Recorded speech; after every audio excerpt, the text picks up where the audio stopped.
So dear student, हम example 27 solve कर रहे हैं। Is the most important question है एग्जाम्पल 27 और ये एग्जाम में आता है। तो थोड़ा सा डिफिकल्ट तो नहीं है बट लेंदी है, तो हम इसको एग्जाम्पल 27 सॉल्व कर रहे हैं। पेज नंबर 79 पर है ये मिसलेनियस एक्सरसाइज। मिसलेनियस एग्जाम्पल्स तो आपको दिए गए हैं ना, और वो एग्जाम्पल है example 27। Find the value of 10π/8 है ना। 10π/8 की हमें वैल्यू कैलकुलेट करनी। Find the value of 10π/8। Okay, 10π/8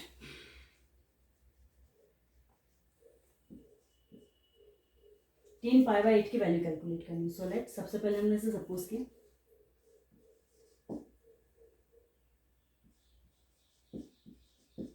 या माना x इज इक्वल टू, सबसे पहले हम किसको कैलकुलेट कर रहे हैं, एंगल को। ठीक है, एंगल आपके पास क्या π/8 है ना, तो यहाँ पर मैंने इसे शो कर दिया π/8। π/8 को मैंने किया x is equal to π/2 into 4। ये जो 8 है इसको कर दिया 2 इंटू 4। ठीक है, तो ये वाला जो 2 है इसको साइड शिफ्ट किया।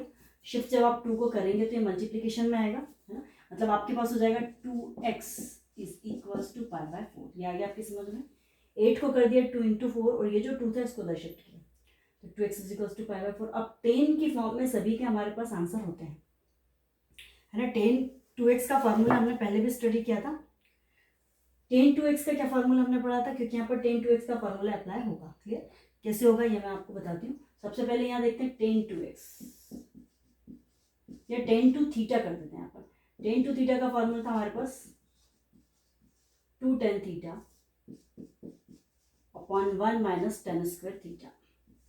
ठीक है, मीन्स यहाँ पर जो भी एंगल है उसका आधा, हाफ यहाँ पर आएगा। आगे समझ में। इनकेस यहाँ पर 5 थीटा होता या 6 थीटा होता, 5 होता तो 5/2 आ जाता है यहाँ पर, क्योंकि 5 का आधा 5/2, या 6 होता है यहाँ पर tan 6 थीटा, तो यहाँ पर हो जाता आधा मतलब 3, 6 का हाफ।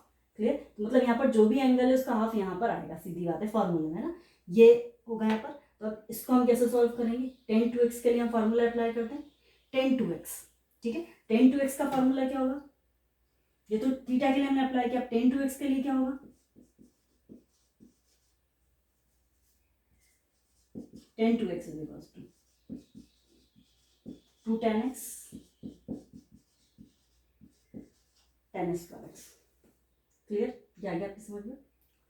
ये फॉर्मूला होगा किसके लिए, 10 के लिए। अब क्योंकि हमें फॉर्मूला किसके लिए अप्लाई करना है, 10π/4 के लिए करना है। जो 2x है वो किसके इक्वल आ रहा है, जो 2x है वो किसके बराबर आ रहा है, π/4 के बराबर आ रहा है। ये हमने फॉर्मूला किसके लिए अप्लाई किया था, 2x के लिए किया था। ठीक है, 2x के लिए किया था, लेकिन 2x अब किसके बराबर आ रहा है, π/4 के। तो इस फॉर्मूले में मतलब कहाँ पर, यहाँ पर हम 2x की जगह पर यहाँ पर हम पुटअप कर देंगे π/4, है ना, π/4। तो यहाँ पर क्या होगा, π/4 का मतलब क्लियर है कि जो भी एंगल यहाँ पर आ रहा है, मैंने आपको बताया, तो जो भी कोण यहाँ पर आ रहा है उसका हाफ, उसका आधा कहाँ आएगा, फॉर्मूले में आएगा। ठीक है, अब अगर मेरे पास एंगल 10 है, यहाँ पर थोड़ा सा हम रफ देखेंगे इसको। अगर मेरे पास एंगल 10 है तो इसका हाफ क्या हो जाएगा, 10/2। मतलब हाफ करने के लिए, आधा करने के लिए मैं क्या करूंगी, बटे में 2, है ना, 2 से भाग लगाऊंगी। क्लियर, सो क्लियर कि अगर मुझे π/4 को आधा करना है तो π/4 into 2, π/4 divided by 2, that means π/8, है ना। तो यहाँ पर क्या होगा हमारे पास, इस फॉर्मूले को हम अप्लाई करेंगे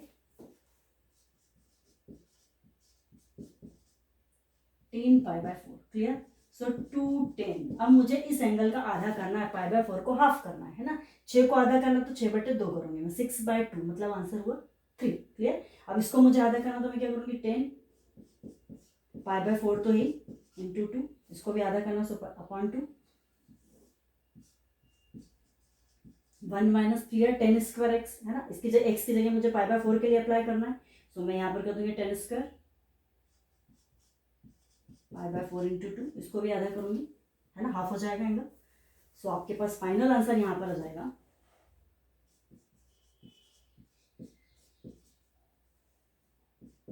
10π/4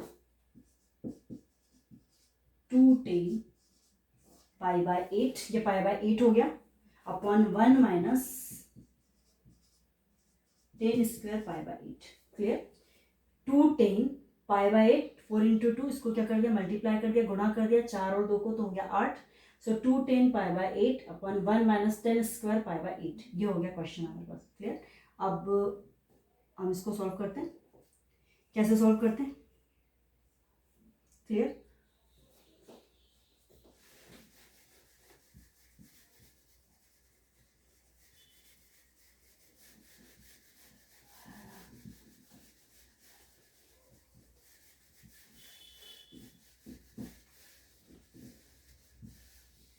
ये जो लास्ट स्टेप है इसे हम रहने देते हैं, लास्ट स्टेप से ही हमें कैलकुलेशन करना है।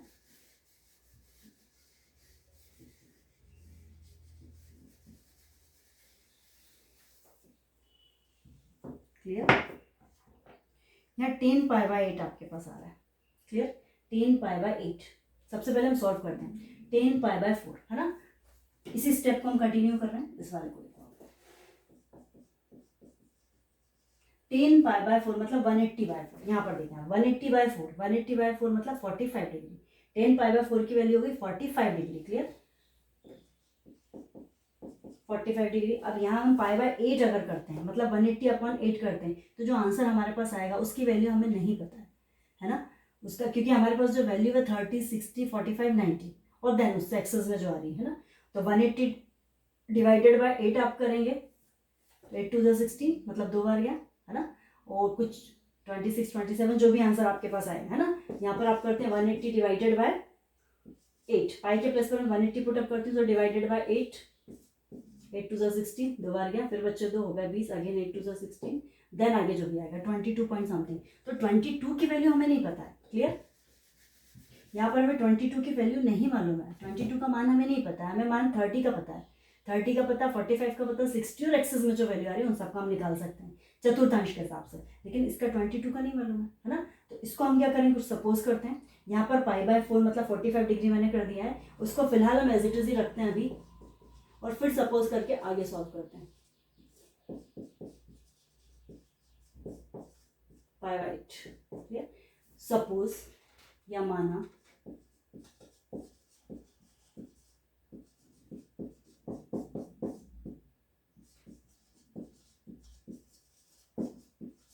Ten π/8 is equals to y, क्योंकि वैल्यू उसके एंगल में तो सॉल्व नहीं हो पाएगी। Clear?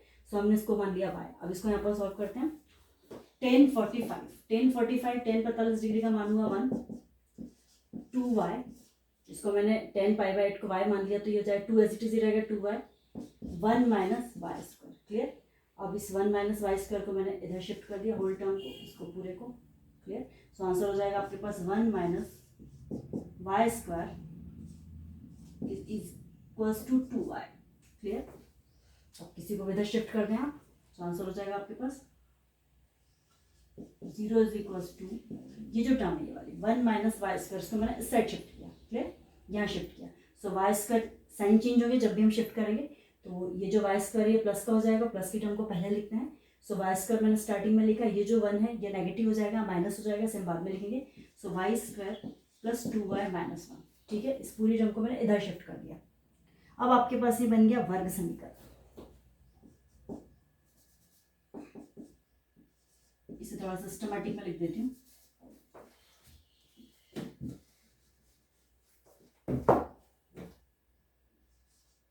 Y square plus 2y minus 1 is equals to 0। अब इसको कैसे सॉल्व करेंगे अपन, ये इक्वेशन आ गई हमारे पास, ये हमारे पास आ गई वर्ग समीकरण। ठीक है? वर्ग समीकरण को फिर हम फार्मूला मेथड से सॉल्व कर सकते हैं। क्या इसके फैक्टर हो सकते हैं? फैक्टर नहीं हो पाएंगे। फैक्टर हो पाएंगे क्या इसके? हम स्प्लिटिंग द मिडिल टर्म या मध्य पद को दो भागों में बांटकर हम हल कर सकते हैं। यहाँ पर आ रहा 2y, मल्टीप्लीकेशन में y आना चाहिए। ठीक है? और वही माइनस का आना चाहिए, और प्लस या माइनस में आपके पास 2y आना चाहिए। तो ऐसा आंसर नहीं होगा हमारे पास। y प्लस y, 2y तो आंसर हो जाएगा हमारे पास, है ना। अगर हम दोनों पॉजिटिव y लेते तो आंसर 2y हो गया, प्लस तो हो जाएगा। लेकिन मल्टीप्लीकेशन में आपके पास y स्क्वायर आएगा, लेकिन वो प्लस का आएगा, माइनस का नहीं आएगा। क्लियर? और अगर हम माइनस y लेते हैं तो माइनस y का आंसर भी हमारे पास कैसा हो जाएगा? -2y, लेकिन आंसर तो हमें +2y चाहिए ना। तो फैक्टर मेथड से नहीं हो पाएगा, तो हम इसे फार्मूला मेथड से सॉल्व करते हैं। फार्मूला मेथड कौन सा है? जो हमने 10th में स्टडी किया था,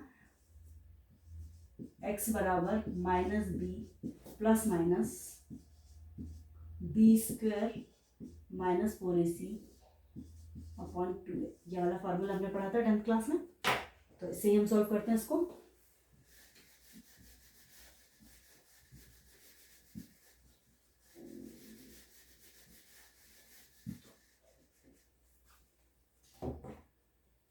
क्वेश्चन वाई की फॉर्म में आ रहा है तो एक्स के प्लेस पर वाई हो जाएगा। ए बी सी की वैल्यू क्या है हमारे पास क्वेश्चन में, देखते हैं। क्वेश्चन में हमें क्या क्या दिया गया, एक्स के प्लेस पर है वाई, ठीक है, और ए बी सी क्या है, ए की वैल्यू 1, यहाँ पर कोई भी टर्म नहीं है ना।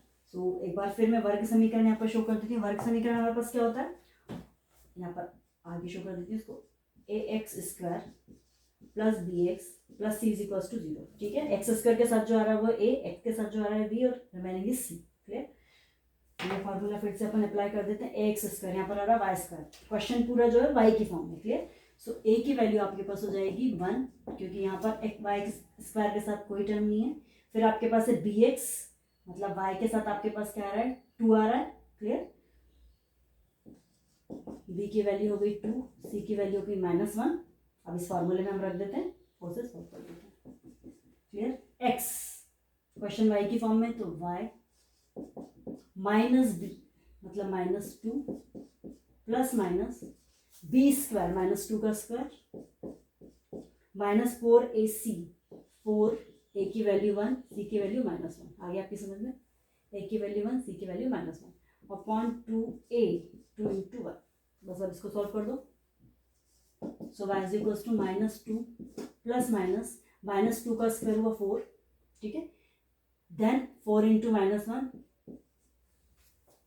+1। क्लियर, सो नेक्स्ट आंसर क्या होगा हमारे पास,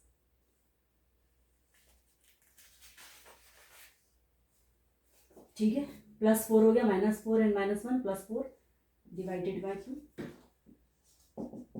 -2 प्लस माइनस √8 डिवाइडेड बाय 2। फिर और क्या, या तो आप √8 ही शो कर दें इसको, या एक स्टेप और सॉल्व कर देते हैं। यहाँ पर √8 को हम क्या शो कर सकते हैं,